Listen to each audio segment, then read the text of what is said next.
在那边在现场，就是那种1号国旗非常大的那种3米多长，1.8、1.9宽那种大国旗，至少看到了100米。就那种旗子挥起来非常有气势，因为那些大陆的旗子是那种小旗，1米多长的小旗，它那种挥也没什么气势。我们那种大旗挥起来，哇一挥，整个一片红，什么都看，真的什么都看不到。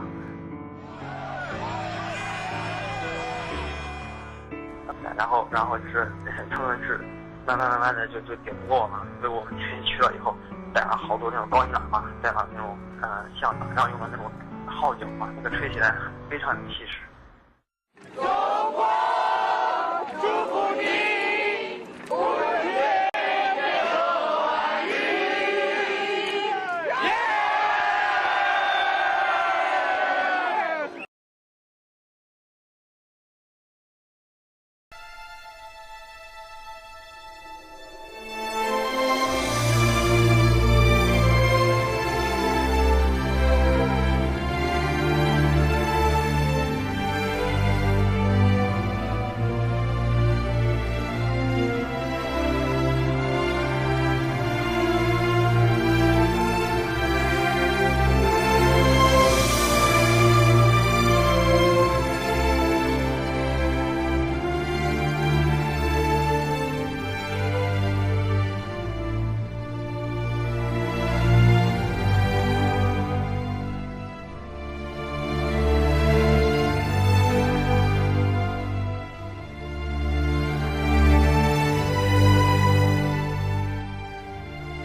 为人民的利益，不怕牺牲，不怕疲劳，献出自己的一切。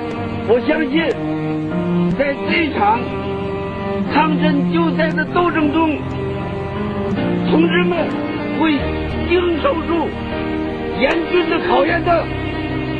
有没有信心？有。